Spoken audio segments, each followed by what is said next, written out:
Hey, how you doing? This is John, and welcome to John's Long Box. Today we're doing Evil Eye #1. This is by Fantagraphic Comics, and the author is Richard Sala.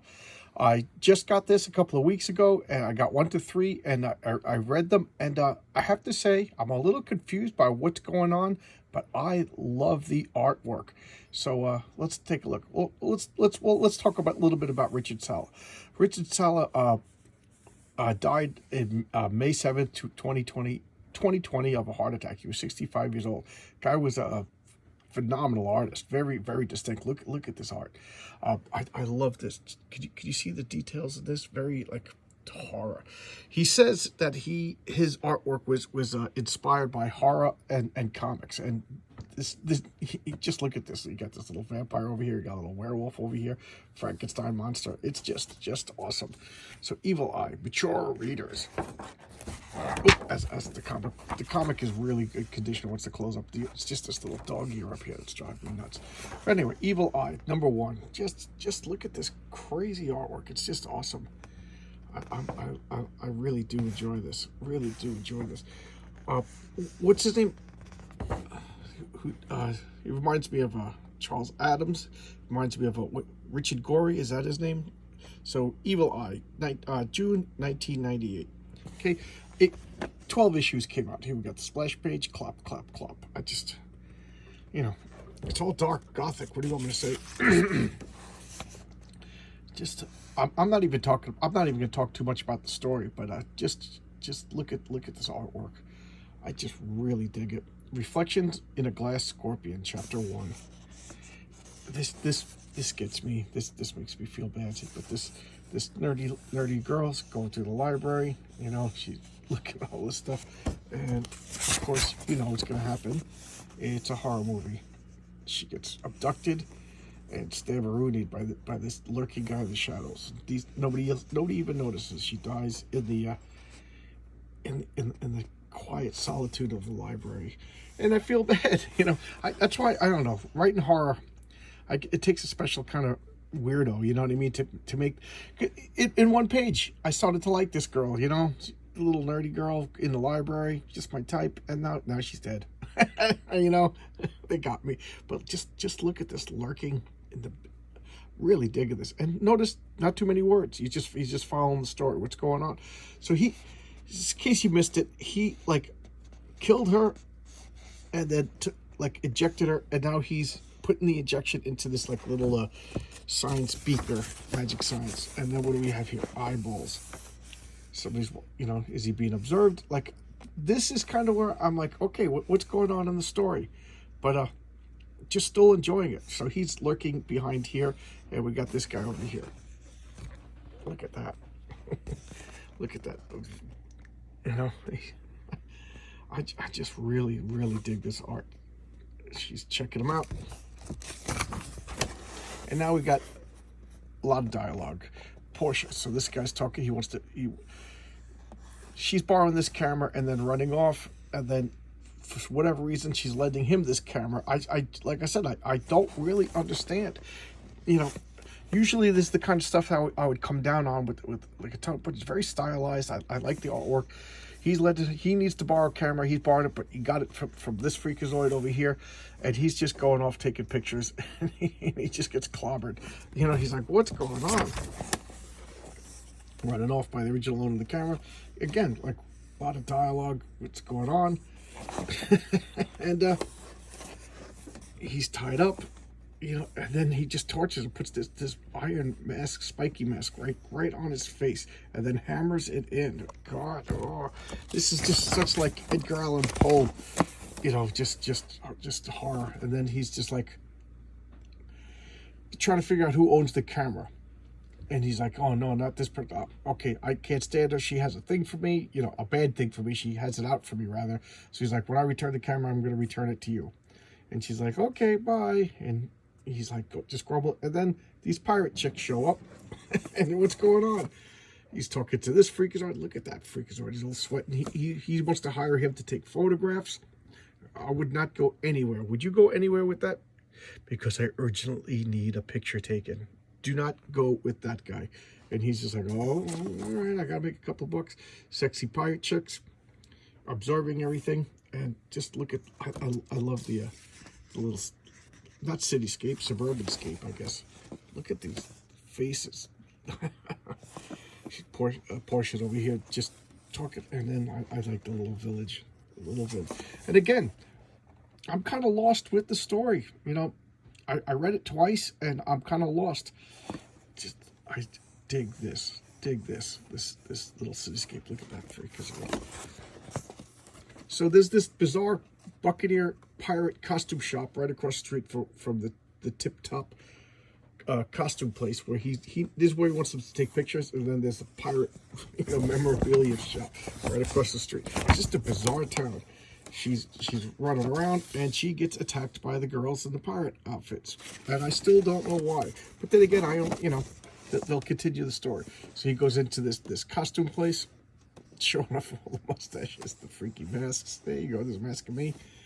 And he's like, all right, gotta go. This guy's in here like robbing the place, and to be continues. This is Peculiar. I'm sure I'm saying it wrong.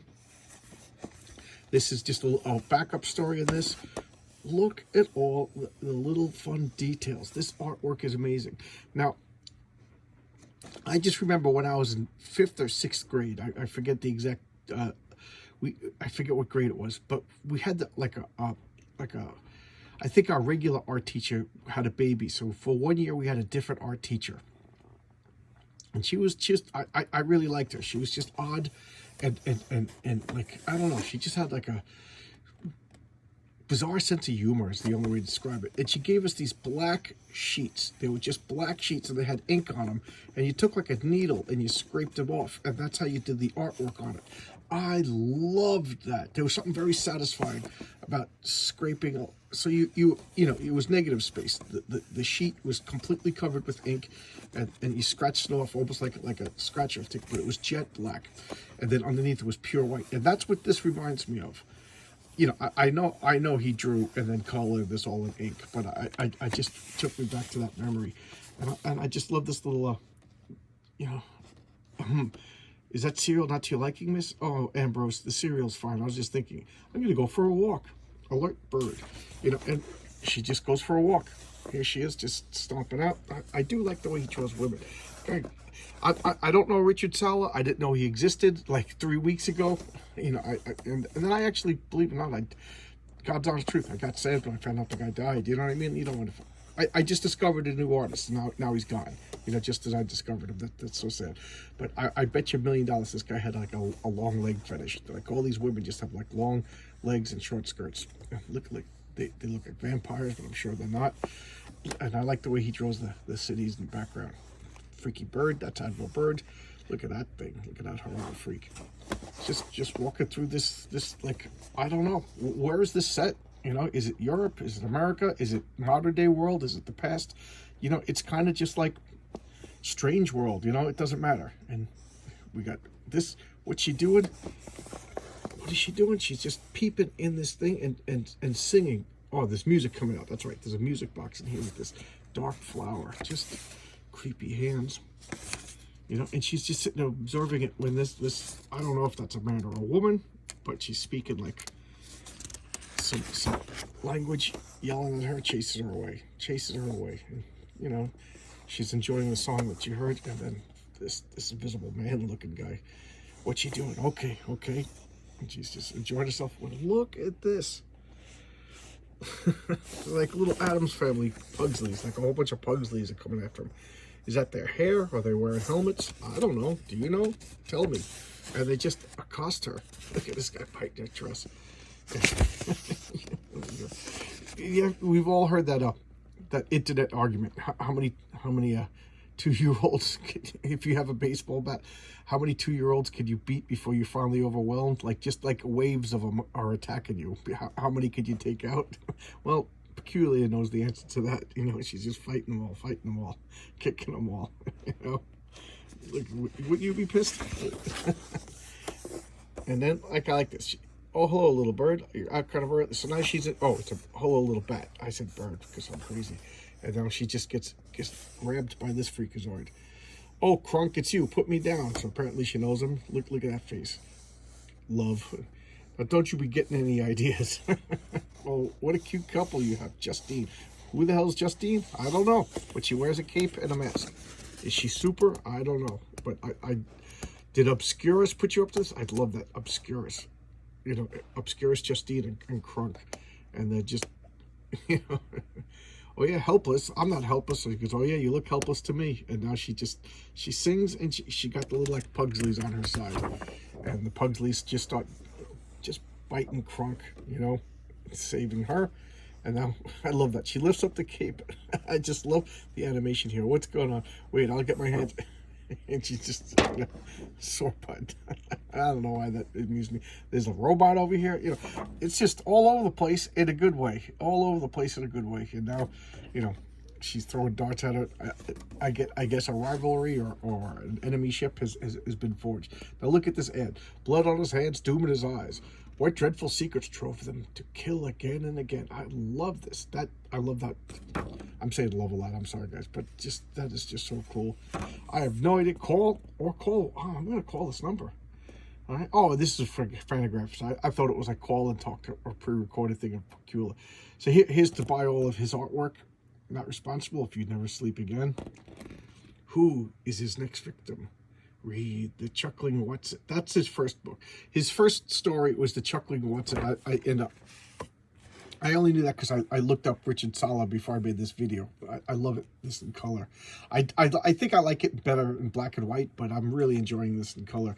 And part of me wonders if this is like homages to other things, because this looks like the Yellow Kid, which is considered like the first comic strip, like around 1902.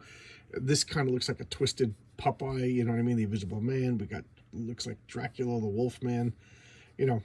Or maybe that's Dracula. Maybe that's like Fu Manchu. I don't know. But it just looks like homages to other strips and monster and stuff. Or maybe it's just original stuff too. But that is definitely the Yellow Kid. All right.